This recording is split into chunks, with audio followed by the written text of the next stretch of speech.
저는 페리지를 창업을 해서 지금까지 로켓을 쭉 만들어 오고 있고요. 카이스트 항공우주공학과에 진학을 해서 학사과정을 마치고 지금은 이제 학교에서도 마찬가지로 로켓 만드는 일로 석사 연구를 진행을 하고 있습니다. 저는 그 페리지를 운영하고 있는 페리지의 신동윤이고요. 페리지가 하는 일은 그 소형 발사체를 개발을 해서 인공위성들을 우주로 올려주는 서비스를 하는 그런 발사체를 지금 만들고 있습니다.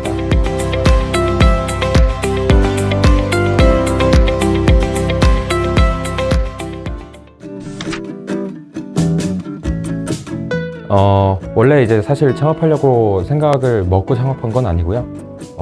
로켓을 이제 계속 만들다가 그거를 조금 어떻게 보면 옛날에는 거의 제 사비로 만들고 저희 같이 로켓 만드는 친구들이 막 십시일반으로 돈을 모아가지고 하고 그랬었는데, 그렇게 하다 보니까 이제 더 큰 거를 만들고 싶다 이런 생각도 들고, 근데 이제 그러려면 조금 더 많은 자금이 필요하고, 그래서 처음에는 원래는 사단법인 형태로 팀을 만들려고 했었어요.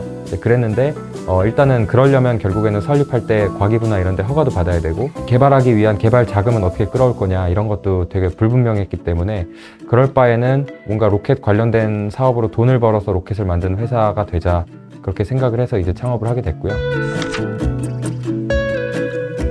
초창기에는 사실은 사람이 마음에 맞는 사람 한 10명 정도 되기 때문에 조직 운영에 대해서 그렇게 큰 신경을 쓸 필요는 없었던 것 같아요. 그때는 정말 되게 좋은 시기였다라고 저는 생각을 하고, 그때 어려웠던 거는 로켓 엔진은 이제 시험을 할 곳이 제일 어려운 것 같아요. 엔진 자체를 만드는 것도 물론 어려운데, 그걸 이제 시험을 하려면 거기다가 이제 연료랑 산화제도 공급을 쭉 해주는 그런 설비가 필요한데, 그런 시험 시설을 확보하는 게 굉장히 어려웠고요. 그래서 초반에는 카이스트의 도움을 되게 많이 받았습니다. 학교에서 이제 제가 입학을 한 다음에 로켓 엔진 시험장이 필요하다라고 얘기를 했을 때 그 시험장 부지를 마련을 해주겠다라는 그런 도움을 좀 받을 수가 있었고요. 근데 이제 회사가 커지면서 이제 그런 조직을 어떻게 운영을 해야 되고, 사람들 간의 그런 마찰들을 좀 줄이면서 생산적으로 일할 수 있는 게 지금은 현재는 제일 어려운 것 같아요. 사실 클래스를 나누는 거에 따라 다른데, 민간 최초는 아니에요, 사실은. 옛날에 인하대에서 한 1930년대 로켓을 발사를 한 적이 있어요. 그때는 물론 이제 고체 로켓이었고, 그래서 민간 최초의 액체 로켓이라고 보시는 게 맞을 것 같습니다. 예. 일단은 민간 최초의 액체 로켓이고요. 우리나라에서 민간 최초의 액체 로켓으로 발사를 시험을 했고, 지금 저희가 3번을 쐈는데 1번 실패하고 이제 2번은 성공을 했었거든요.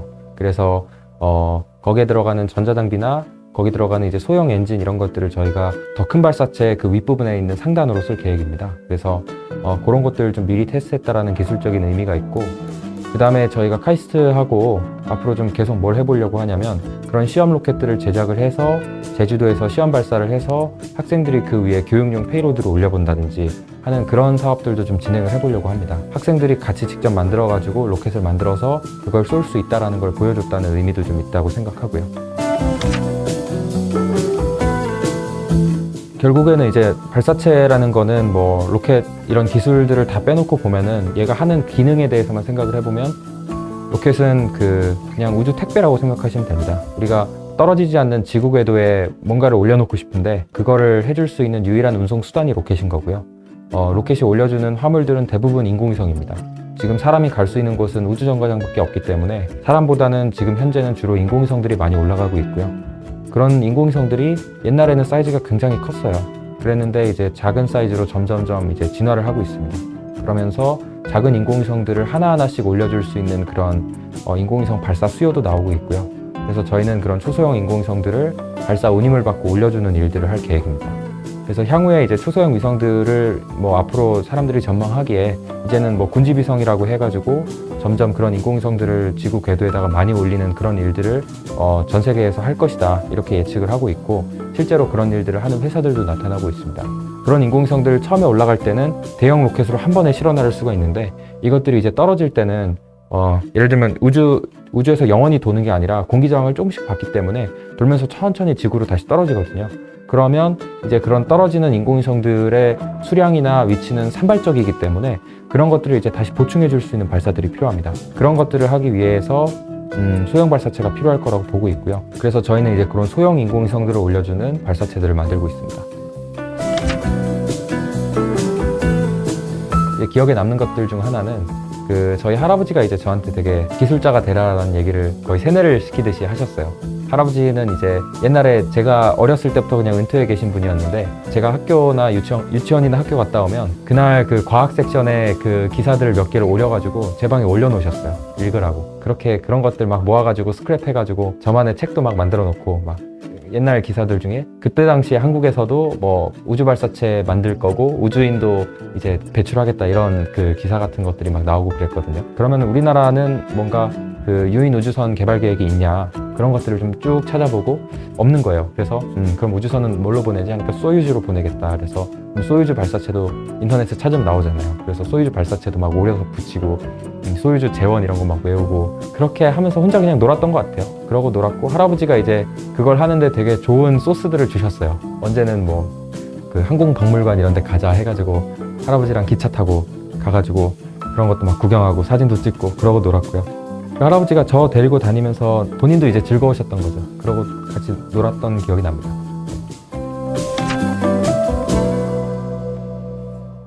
우선은 지금 저희 회사에서 주력하고 있는 두 가지 일이 있는데요. 하나는 발사체가 2단으로 구성되어 있어요. 누리호는 이제 3단 구성인데, 저희는 이제 민간 기업이고 발사체를 조금 저렴하게 만들어야 되기 때문에 발사체가 올릴 수 있는 그 투입 중량 효율이 좀 낮아지더라도 단수를 줄여서 복잡도를 낮추는 방향으로 개발을 하고 있습니다. 그래서 발사체가 2단 구성이고요. 올해 목표는 그 2단 전체를 이제 완성하는 게 올해 목표고, 그 다음에 그 밑에 1단에 주 엔진을 개발을 하는 게 이제 올해 마지막 목표입니다. 그래서 그 두 가지 업무를 지금 계속 진행을 하고 있고요. 내년쯤에는 아마 그 상단의 전체 시스템을 시험 발사를 진행을 할 것 같아요. 장기적으로 이제 전체를 다 만들어서 발사를 해야겠죠. 그거를 제 생각에는 뭐 한 2년 후 정도가 되지 않을까 싶고요. 아주 장기적으로는 제가 볼 때는 한 10년 정도 후가 될 것 같은데, 조금 더 큰 로켓을 지금 구상을 하고 있습니다. 제가 생각할 때는 인공위성도 보낼 수 있게 됐고, 그걸 이제 조금 업그레이드한 발사체들도 계획을 하고 있기 때문에, 그러면 그런 것들을 만든 다음에 이제 뭘 할 거냐라고 생각을 해보면 결국에는 사람 태우는 로켓을 만들고 싶어요. 근데 제가 생각할 때는 뭔가 수직으로 이렇게 올라가는 그런 로켓들은 사람들을 태우기에 지금으로선 되게 직관적인 방식이지만 뭔가 더 많은 사람들을 우주로 태우고 나가기에는 조금은 비효율적이고 사람들이 접근하기에 좀 제약이 있지 않나라는 생각이 듭니다. 그래서 비행기 형태의 그런 우주선이 돼야 되지 않을까라는 구상들을 좀 하고 있습니다.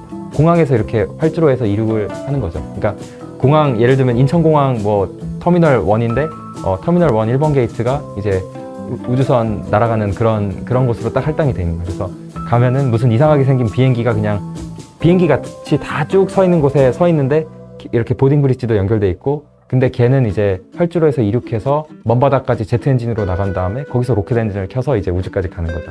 그런 게 아마 우주 여행의 미래가 되지 않을까라는 생각을 좀 해보고 있고, 그것도 이제 틈틈이 좀 정리하고 그렇게 하고 있습니다.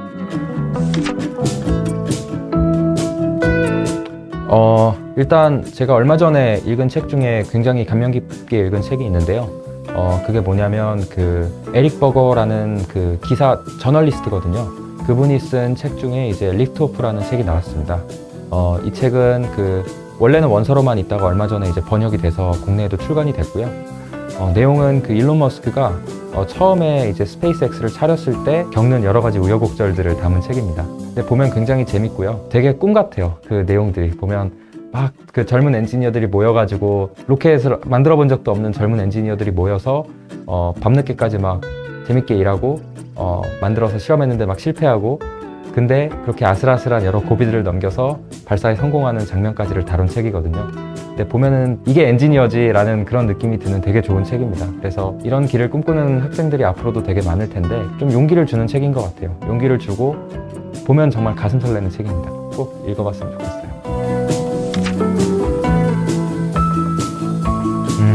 제가 생각하기에는 그 우리나라 학생들이 어떻게 보면 굉장히 많은 것들을 배우고 공부할 것들도 많잖아요. 근데 물론 사실 어떻게 보면 이런 말이 좀 빈말처럼 들릴 수도 있지만 공부하는 시간만큼이나 자기가 자기 생각을 하고 정리할 수 있는 시간들이 좀 필요하다라는 생각이 듭니다. 그래서 자기 생각을 많이 하고 자기 언어로 그 생각들을 받아들이고 비판적으로 그것들을 머릿속에 넣는 그런 연습을 할 수 있는 사람들이 제가 볼 때는 조금 더 스트레스에 강하고 조금 더 새로운 일들을 자기 스스로 할 수 있지 않나라는 생각이 들고요.